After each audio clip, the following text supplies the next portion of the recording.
Welcome to Shatter in the Silence. I'm Monica, and today we're beginning a deep dive into the 2023 Netflix film called Leave the World Behind. This is going to be a multi-part series, and I promise you that by the end, you'll see this movie completely differently than you do right now. But before we get into what this film is really about, we need to establish what everyone thinks it's about. We need to look at the surface story, the themes that the critics picked up on, and the things that are obvious, the interpretations you'll find in every review and analysis video out there. So today in part one, we're going to walk through the surface themes together, and then, you know, I want you to consider this your baseline. We're all getting on the same page about what the movie appears to be saying, and then we'll start peeling back the layers.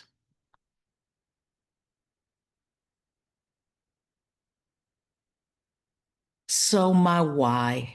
One of the reasons why I'm doing this analysis of the film, originally I didn't watch the movie, if I'm being quite honest with you. When I heard that former President and First Lady Obama were the executive producers, I didn't want to get into a film that was about politics. I didn't want to get into the arguments about it or anything like that. So originally, I didn't even want to watch the film when it first released on Netflix.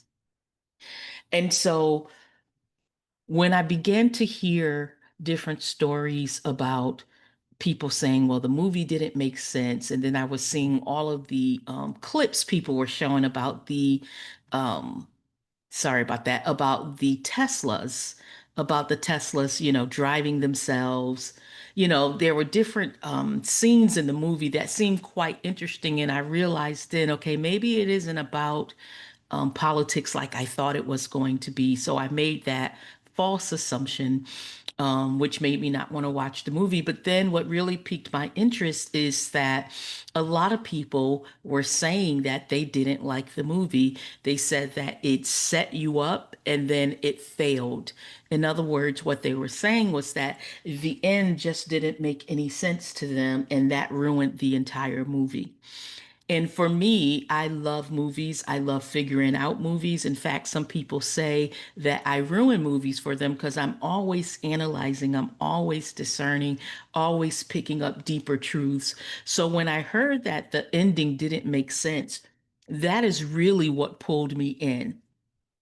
And so when I began to watch the movie, I said, because I started noticing different things in the movie. And I said, wow, so this isn't really what we think it's about. And I kid you not, I probably watched this movie about 100 times. And every time I watch it, I pick up something else. So there may be things in the movie that maybe even you've picked up, but I've not picked up myself. So again, this is Leave the World Behind. We're going to talk about the things that they're not saying out loud, but we're going to handle the things that they are saying out loud first. So, as you know, this was released in Netflix. I believe it was in December of 2023.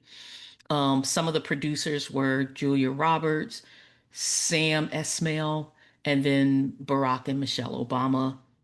Some of the common names. There was also, when I looked it up, Lisa Roberts, Gillen, Chad Hamilton, and Marissa Gill. So again, it appeared on Netflix December 8th, 2023, and it's adapted from the book Leave the World Behind. So that is very important to know as well. There is a book out there called Leave the World Behind, and the film is basically adapted from that book. So let's go ahead and look at the first thing. One of the first things you need to know is about Easter eggs. So this is actually a picture, a scene from the movie without me going into detail, but it actually says farm fresh eggs. And again, that's one of the things that you have to pick up because movies often have what they call Easter eggs in them. And so before we dive into the film itself, I want to make sure we're all on the same page about what I mean when I say Easter eggs. So in movies, an Easter egg is a hidden detail, a reference, or a message that's deliberately planted by the filmmakers. They're not accidents. They're intentional choices meant to reward attentive viewers who are paying like close attention. um, Easter eggs can take on many forms. So you can have visual Easter eggs, like there may be hidden objects. There could be different things about the characters that you're noticing, the location names, numbers, dates, even the music that they're choosing in the movie, and dialogue references. There could be a number of things that relates to Easter eggs when it comes to movies. So the key thing about Easter eggs is that the movie still works even without catching them. So even if you don't recognize the Easter egg, the movie still will make sense. So you can watch the film, you can enjoy the surface story and never notice any of the hidden details. The plot still makes sense and the themes are still there. But when you do catch the Easter eggs, when you start connecting the dots, suddenly you're watching like a totally different film. You're watching a deeper aspect of the film. The film no longer becomes about the obvious themes. So a film that's been encoded with layers of meaning that most people will never see. So it's basically like a movie within the movie or a plot within the plot. And that's what Leave the World Behind has done. This particular film is packed, and I mean packed, with Easter eggs, but these aren't fun little references for fans in this particular movie. These are deliberate historical markers that tell a completely different story than what's on the surface. So most viewers watching this movie, they saw the thriller about technology collapse and societal breakdown. But in this case, the filmmakers hid an entirely, like I said, it's almost like a movie within a movie, a plot within the plot. They hid an entire narrative in this movie. And you see here, they even give you a hint that there's Easter eggs in this movie. Like I said, this picture is actually from one of the scenes in the movie. It's an Easter egg, and it's telling you basically there are Easter eggs in a movie, and in this particular one, you would see a number of Easter eggs, but we'll get to that later. So as we go through this series, I'm going to point out these Easter eggs. I'm going to show you that what you thought was random was actually planned. What you thought was a coincidence was actually intentional by design. So by the end, you'll understand that this film isn't using just Easter eggs for fun. It's actually using them to tell the truth about history. It's a truth that's hidden in plain sight and is waiting for those willing to look closer. And then, again, Easter eggs are meant to be found. The filmmakers want someone to discover them. They're actually counting on it. They're embedded with these details, knowing that eventually someone will connect the dots and reveal what the film is really saying. So, today in part one, what we're going to do is we're going to look at the obvious surface story, what everyone sees, but starting with the second episode after this one. So, part two, we're going to go on an Easter egg hunt. And what we find is going to really change everything. So just stick with me. It's going to be very important that you watch these in order. Don't try to skip around. Or as I'm even going through it, you may begin to pick up some of the hints yourself. And again, you have to have paid attention to the movie, probably watched it more than one time to see what's going on here. And actually, even as I'm looking at this picture here, I've already picked up something else that I missed the other 100 times that I've watched. So I probably will go back and watch to see if this snapshot shot here, is it truly showing me what I think it is. So with that said, let's go ahead and move forward. Okay, so if you read the reviews of Leave the World Behind, If you watch any of the analysis videos that were out there, if you listen to what critics and what the audience were saying, and like I did, I listened to several people who said that they watched it. Many of my friends watched it. Um, you'll hear the same themes repeated over and over again. It made me think it was your typical movie originally because I heard who was part of the production crew.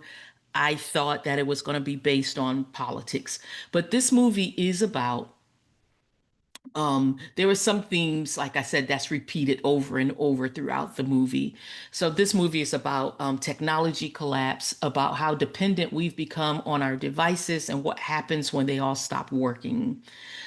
It's a thriller. It's meant to be catastrophic. It's showing those events, but it has no clear explanation about it. So it's about class and race tensions. It's about wealthy people in conflict. It's about a black family versus a white family, assumptions and prejudices. There's all of those themes are coming to the surface, and those themes are obvious. So it's also about paranoia and distrust, sorry. It's about who can you believe, who will you trust when everything seems to be falling apart. So these are the legitimate themes, legitimate observations that the film wants you to explore. They want you to see this is what happens when there is a total reliance on technology and a total reliance on believing what you're told. So today I'm going to walk through each of them so we can all agree on what the obvious story is telling us. Because once we establish what everyone else sees, we can then start looking at what most people are missing. Okay, so let's start with just the basic plot, so that we're all clear, we're on the same page. We're going to start with the Sanford family, and that's Clay and Amanda Sanford and their two children, Rose and Archie. They rent a beautiful home on Long Island for a quick getaway. They're looking forward to disconnecting from their busy lives and then just enjoying some peace and quiet. Then there are some events that begin to happen, strange things that begin to happen. The internet goes out, cell phones don't work. There's no way to get any information about what's really going on.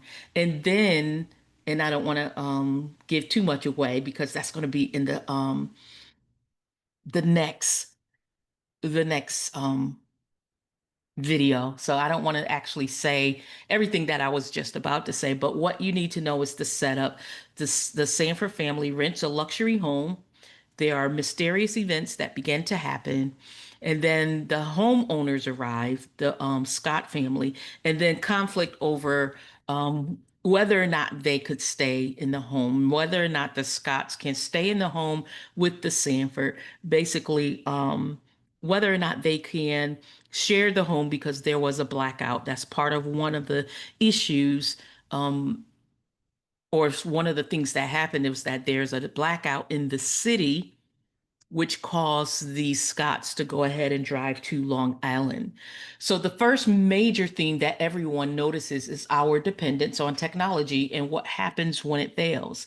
So think about it a little bit. The moment that the internet goes down, the moment that cell phones stop working, these characters are completely lost. And think about it, even today, about a year or so ago, I can remember when the internet went down and certain people's cell phones weren't working, and quite a few people felt lost. There was a couple of days where people didn't know when their phones were going to come back on, and people felt lost. They didn't know what they were going to do.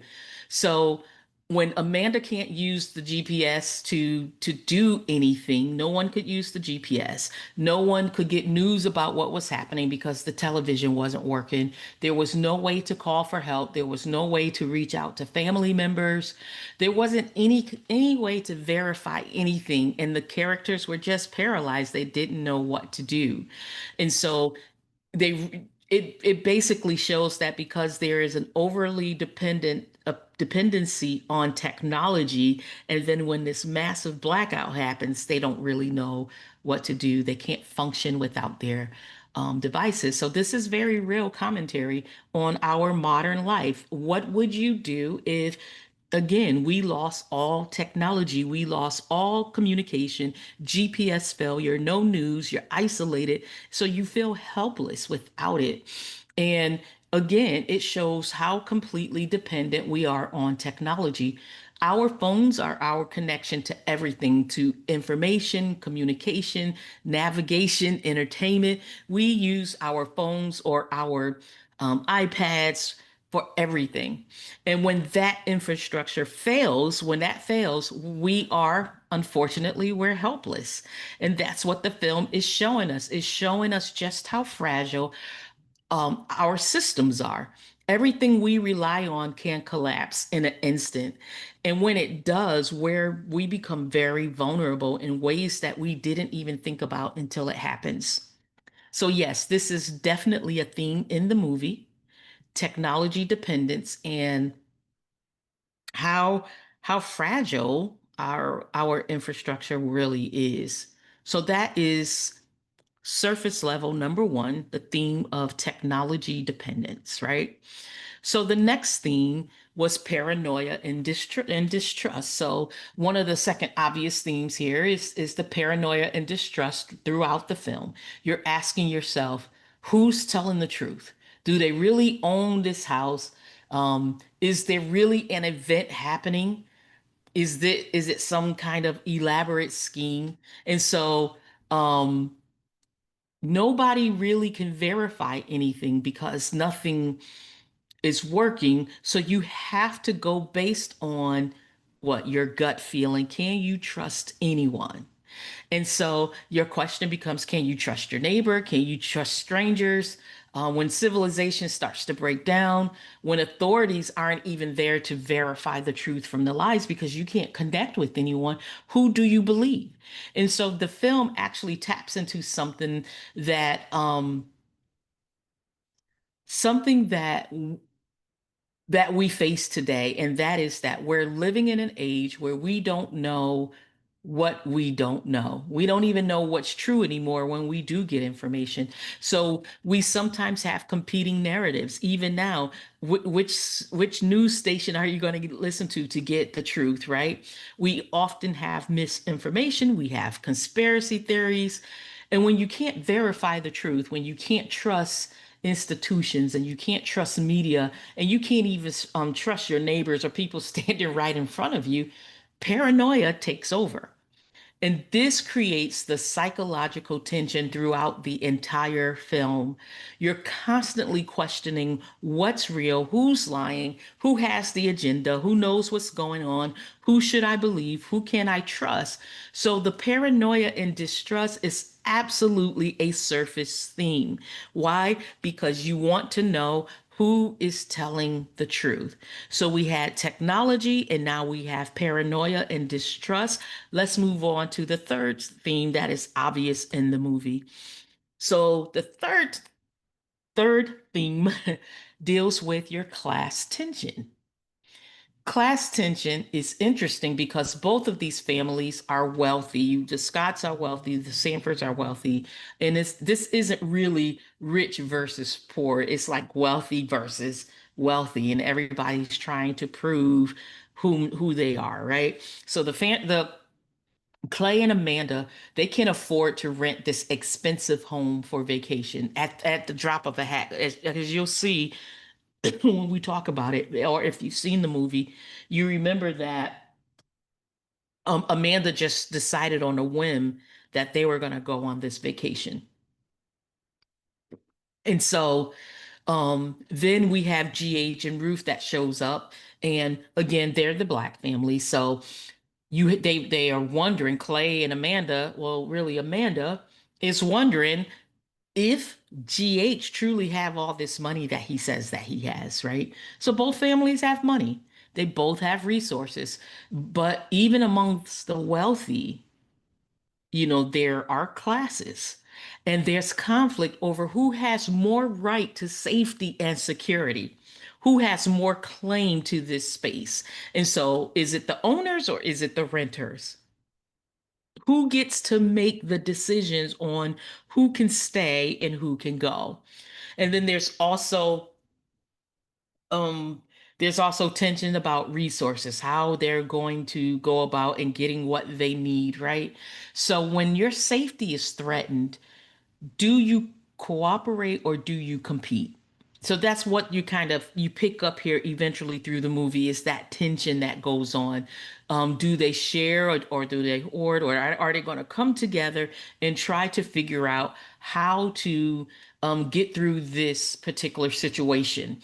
And so the assumptions are based on appearance, of course. So you have Amanda making judgments about GH and Ruth before she even knows who they are. She's very uncomfortable with them from the very, very beginning, and she feels that they're invading what she considers her space, even though GH has said this is his home. There's a blackout in the city. He decided to drive there to his home.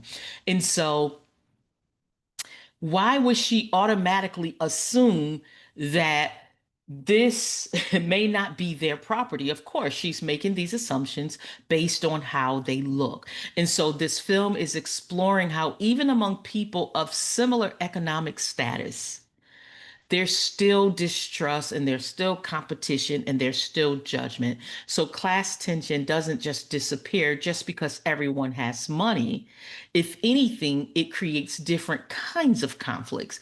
They're more subtle and like I said, you see that in Amanda more than anything. So yes, class tension is there. Who has the rights to safety?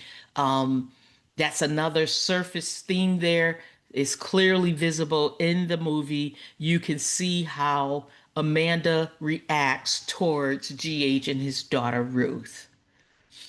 So obviously, with the class, it also comes becomes a theme about race. You have a white family versus a black family, so we cannot ignore the racial dynamics in the film. The white family and the black family in one house during a crisis. Again, that is intentional. So Amanda's initial reaction to GH and Ruth is very telling. She doesn't even want to believe that they could possibly own the house. She's just very uncomfortable with being there. And even though Clay tried to be the one, the middleman to try to make sense of the matter, you could even see by Amanda's body language and facial expressions towards him that she doesn't appreciate him doing that.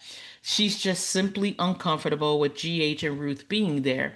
Now, the film never explicitly says this is because they're black. Again, it's a theme that you have to pick up. The subtext is very clear here. Amanda makes assumptions. She's very suspicious in a way that she feels. You could tell that is definitely rooted in bias by some of the things that she says. You know, but Amanda may not actually be conscious about it. If you asked her, she probably would say she wasn't prejudiced or she wasn't racist. And so they never come out and say it. But when you listen to the dialogue between the families, you will see that is there. And Ruth actually picks up on it and she begins to make these little sarcastic remarks to Amanda. So you see that. So throughout this film, you're going to see very uncomfortable moments where prejudices surface. Who gets to be believed based on what, which story is trusted, who's treated as they may be potentially dangerous and who's not. And so that creates a moral complexity here for the viewer. We're watching a white woman who considers herself liberal and educated, yet she's exhibiting a bias.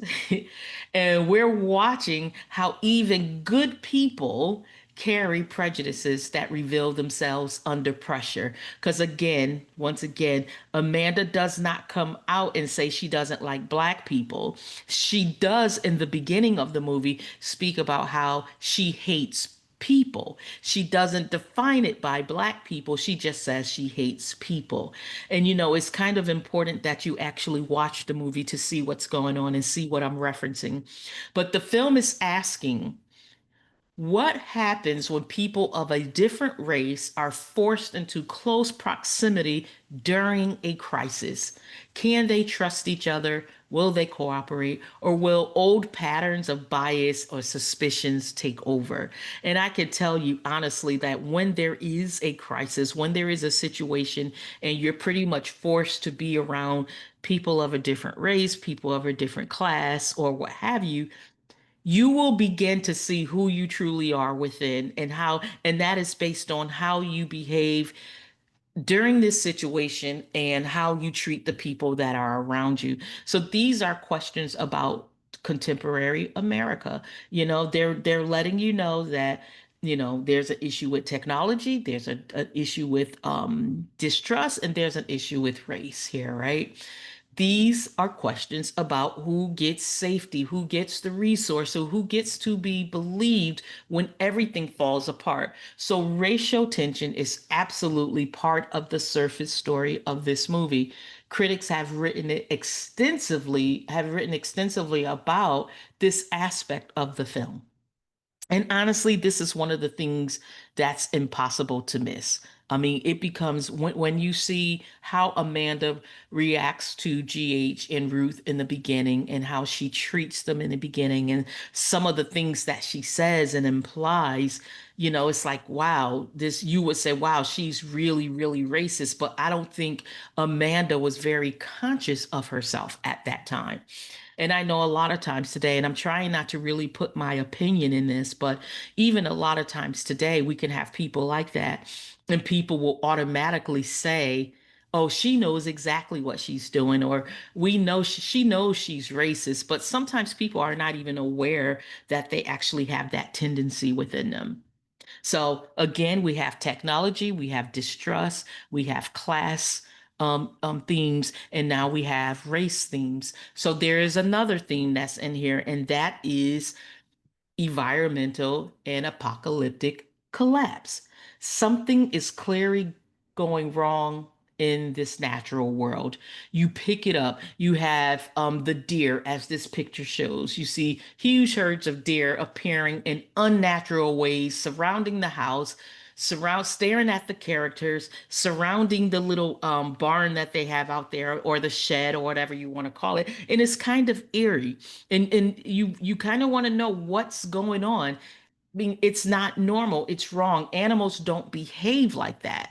So even when you're going to see some flamingos in the movie, they show up, and flamingos are normally like in Florida or places like that, but this movie takes place in Long Island, New York, and all of a sudden you see flamingos fly into the pool. It's different, so you know that there's something wrong with nature, something wrong with the environment.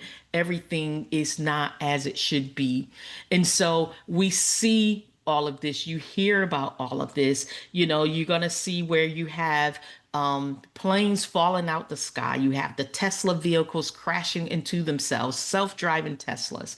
So obviously something catastrophic is happening, and it seems to involve both technology and nature turning against humanity. And at this time, no one knows what is going on there. Nothing has been explained. So you kind of have to wonder, like, is maybe humanity systems are finally collapsing under the weight of their own because it's not sustainable? It just causes you to question, right?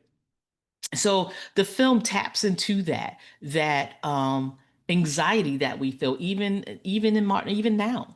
We're living through climate change and environmental disasters. We have that sense that we've pushed nature too far, and now there will be consequences to that. So the film doesn't explain what's really causing all of this as far as the animals not behaving like they should. You don't understand why everything is happening, but it does create a mood of like the apocalypse, or what people will think that it will be like in the end. So, sorry. But it's not as dramatic and as sudden, but it's strange and kind of creepy, actually. And so you kind of wonder what's going on. You're trying to put the pictures together. You're trying to put the scenes together to try to figure out what's going on. So that is the fifth theme in the movie. Again, these are the obvious things. These are the things that's surface level. You pick it up right away as the movie goes on. And so there's another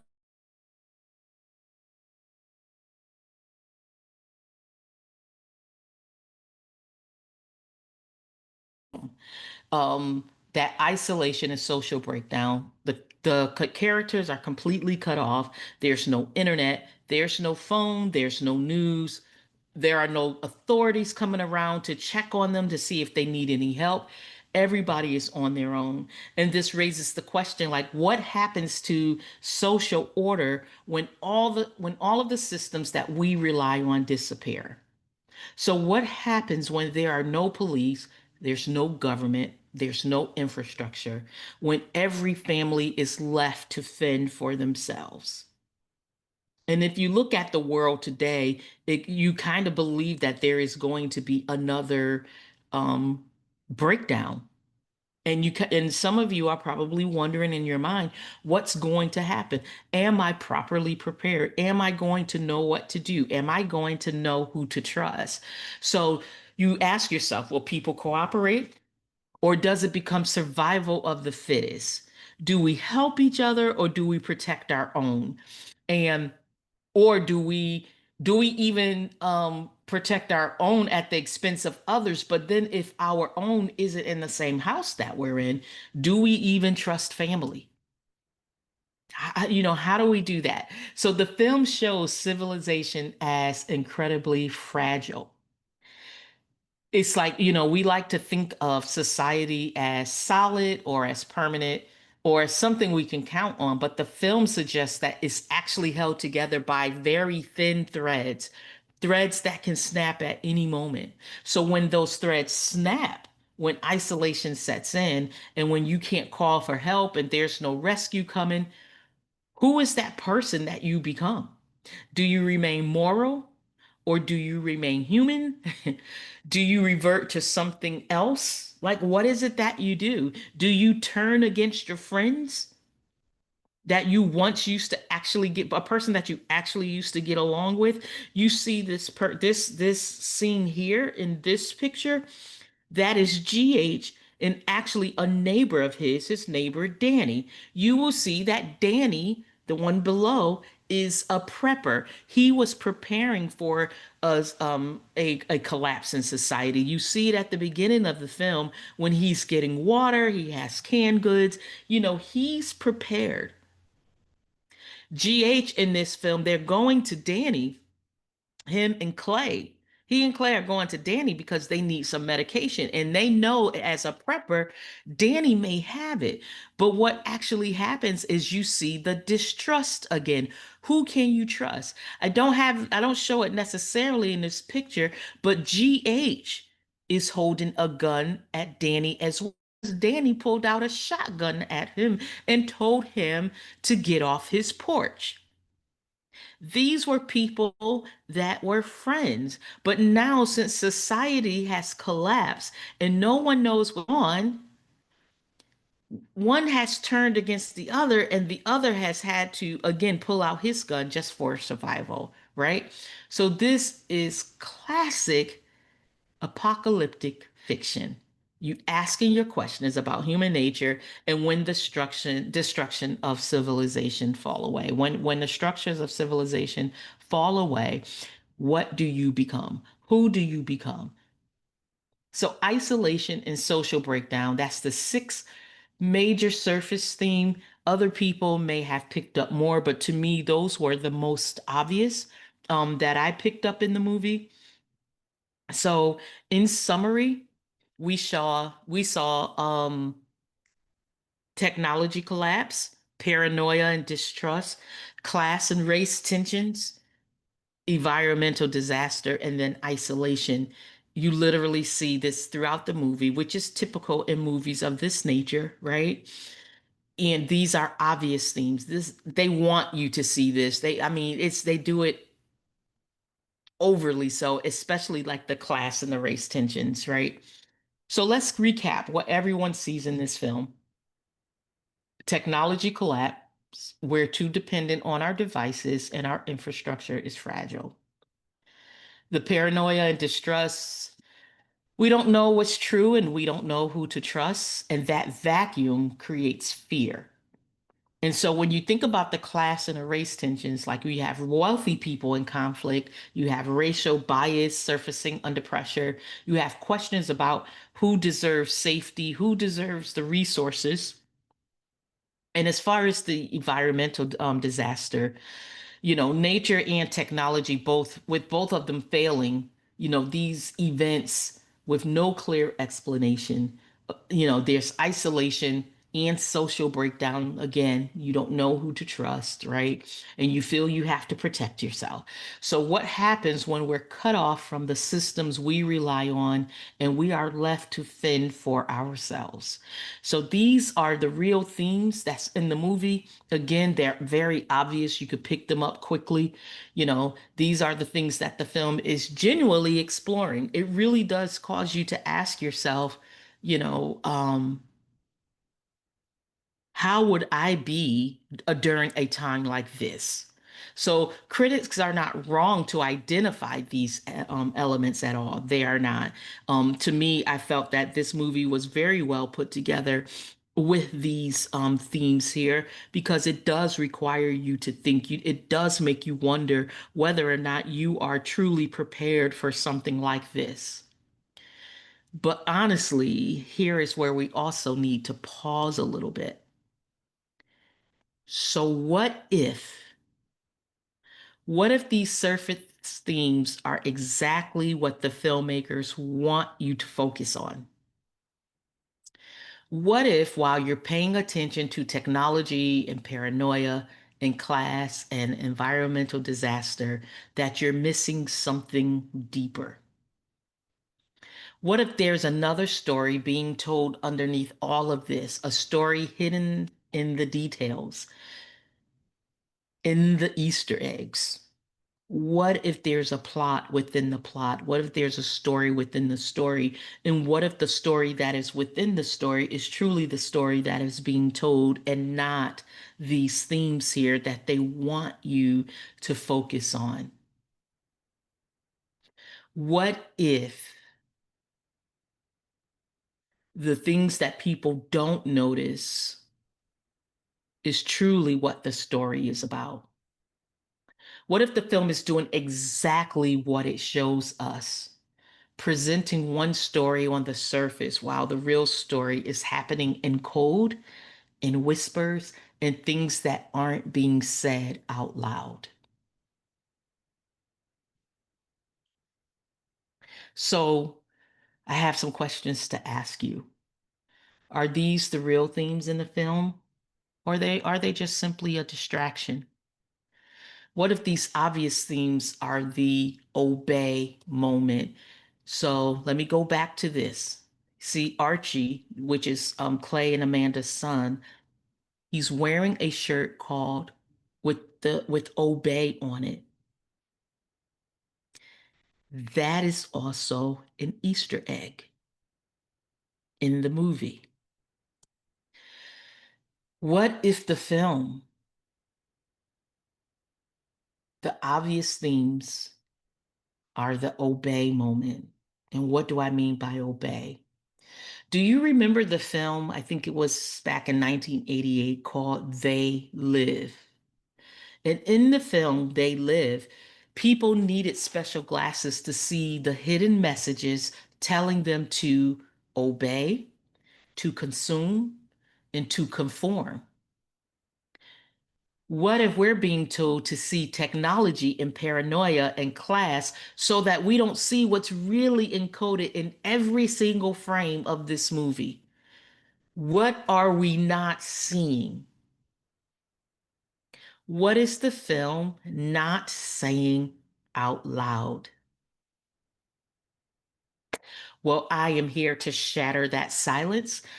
And over the next episodes in this series, I'm going to show you a different movie, the movie that's hiding underneath the surface story. I'm going to show you that in almost every single detail of this film, every character, every object is deliberately chosen to tell a different story, a totally different story.